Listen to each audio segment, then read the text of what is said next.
Hello everyone, இன்றைக்கி நம்ம பிரியாணிக்கு சைட் டிஷ்ஷாக சாப்பிட்ற கத்திரிக்காய் தொக்கு எப்படி செய்கிறதுன்னு பார்ப்போம். அதுக்கு தேவையான பொருட்கள்: கத்திரிக்காய். எங்களுக்கு கொஞ்சமாக போதுன்றனால ஒரு 3 கத்திரிக்காய் கட் பண்ணி தண்ணியில் நனைய வச்சுருக்கேன். உங்களுக்கு அதிகமாக கத்திரிக்காய் தேவைப்பட்டால் அதுக்கேற்ற மாதிரி மற்ற இன்க்ரீடியன்ட்ஸையும் நீங்கள் அதிகமாக போட்டுக்கோங்க. இப்போ தாளிக்கிறதுக்கு என்ன தேவைப்படுதுன்னு பார்ப்போம். 1 டீஸ்பூன் சீரகம், 1 டீஸ்பூன் மிளகு, 1 கொத்து கருவேப்பிலை. மசாலா பொருட்கள்: அரை டீஸ்பூன் மஞ்சள் தூள், 1 டீஸ்பூன் மிளகாய்த்தூள், 1 டீஸ்பூன் தனியாத்தூள். அதுக்கப்புறமா ஒரு நெல்லிக்காய் சைஸ் புளி எடுத்து தண்ணியில் ஊற வச்சு அதை புழிஞ்சு வடிகட்டி வச்சுருக்கேன்.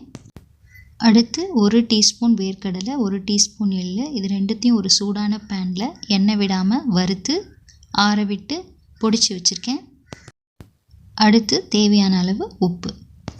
இப்போ ஸ்டவ் ஆன் பண்ணி வாணலியை வச்சு அதில் 4 ஸ்பூன் எண்ணெய் விட்டுக்கலாம். எண்ணெய் சூடானதும் தாளிக்கிற பொருட்கள் சேர்த்துக்கலாம். முதலாவது மிளகு சீரகம், அது பொரிஞ்சோடனே ஒரு கொத்து கருவேப்பிலை,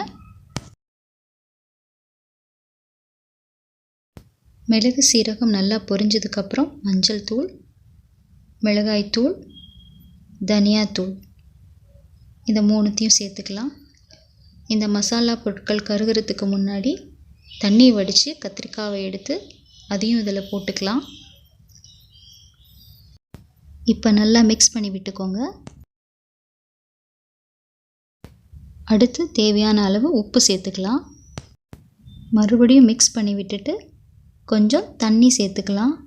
நான் இங்கே ஒரு 1/4 கிளாஸ் தண்ணி சேர்த்துருக்கேன். தண்ணி சேர்த்துட்டு கொஞ்ச நேரம் மூடி போட்டு கத்திரிக்காவை வேக விடலாம். ஒரு 5 நிமிஷத்துக்குள்ளே கத்திரிக்காய் நல்லா வெந்திருக்கும். அதை கரண்டியாலேயே நம்ம மசிச்சு விட்டுக்கலாம்.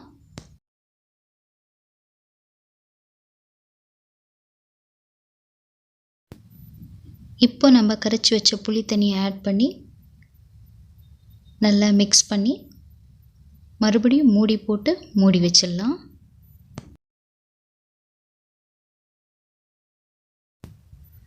ஒரு 3 to 5 மினிட்ஸ்க்குள்ளே இந்த தண்ணி எல்லாம் வற்றி போயிருக்கும்.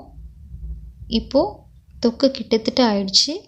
நம்ம கடைசியாக வறுத்து பொடிச்சு வச்ச அந்த வேர்க்கடலை எள்ளு பொடியை சேர்த்துக்க போகிறோம். அதை சேர்த்துட்டு மறுபடியும் இந்த தொக்கை சுருளில் வதக்கி இறக்கிடலாம். அவ்வளோதான், நம்மளுடைய கத்திரிக்காய் தொக்கு ரெடி.